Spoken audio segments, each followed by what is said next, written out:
కథ రాస్తాడు, అందుకే అతన్ని అసిస్టెంట్ డైరెక్టర్గా పెట్టలేదు. అతన్ని అసిస్టెంట్ డైరెక్టర్గా నేను ఎందుకు పెట్టానని సినిమా చూసి మీకు అర్థమవుతుంది. కరెక్టా సార్? మీరేంటి కరెక్ట్? నా తెలుగు పరిస్థితి పురియదు, చాలా కన్ఫ్యూజింగ్ అయిపోయిందండి. సిద్ధార్థ్ గారు, సరదాగా వేరే లాంగ్వేజ్ లో మాట్లాడుకుందాం, మూడో భాషలో. Sorry ma'am. 13 years బ్యాక్ నేను మిమ్మల్ని ఇంటర్వ్యూ చేశాను ఎన్టీవీ నుంచి లవ్ ఫెయిల్యూర్ మూవీకి. అప్పుడు ఎలా ఉన్నారో ఇప్పుడు కూడా అలానే ఉన్నారు. నేను మాత్రం మీరు అలాగే ఉన్నావు మ్యామ్. మ్యామ్ ఎలా ఉంటాను, ఇది చెల్లి అలాగే ఉన్నావు నువ్వు. ఎవరు చెప్పినా ఆ మాట వినదు నువ్వు. యు సేమ్, మన అందరు సేమే. లేదు, మేము ఆంటీస్ కూడా అయిపోయాం, మీరు మాత్రం అలానే ఉన్నారు. ఎలా? హౌ? మీరు ఈ జన్మలో ఆంటీ ఎవరండి? ఓకేనా? ఇంకో విషయం ఏంటంటే, నేను ఇప్పుడు మీరు నన్ను నా ఫేస్ చూసి మాట్లాడుతున్నారు కదా, నేను జనరల్గా అద్దం చూడను. సో నేను నా ఐస్కి వెనకాల నుంచి లైఫ్ని గడుపుతా.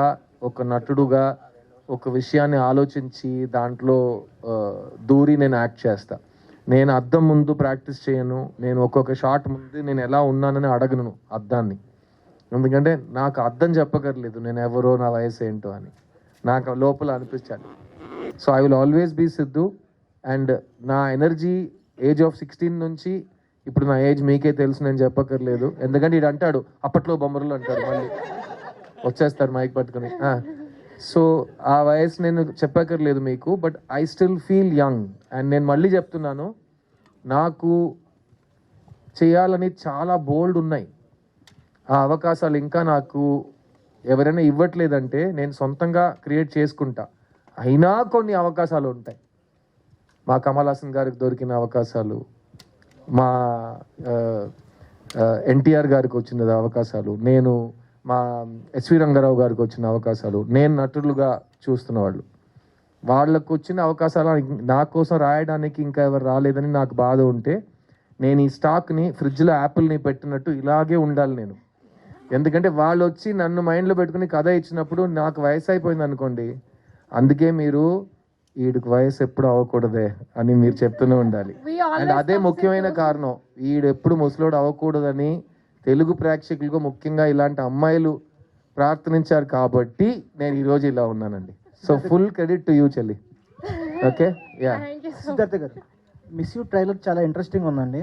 సో ట్రైలర్ చూస్తే మనం ఒక రొమాంటిక్ కామెడీ ఉంది, ఫ్రెండ్షిప్ జానర్ ఉంది, అట్లాగే ఒక ఫన్ ఉంది, ఒక లవ్ కెమిస్ట్రీ కనబడుతుంది. సో సిద్ధార్థ్ పర్సనల్గా ఈ అపీలింగ్ పాయింట్ ఏంటి లవ్ స్టోరీలో? అండ్ మీరు చేసిన చాలా స్టోరీస్ విన్నర్ ఉంటారు. లవ్ స్టోరీస్లో మీరు రిజెక్ట్ చేస్తాను, ఏమీ ఒప్పుకోలేదు అన్నారు. కానీ ఈ డైరెక్టర్ చెప్పినట్టు కాదనలేకపోయి అన్నారు. ఏంటి ఆ అపీలింగ్ పాయింట్ ఏంటి మూవీలో? మెయిన్ పాయింట్ చెప్పనా అండి, ఈ మధ్యకాలంలో ఇలాంటి సినిమా రాలేదండి.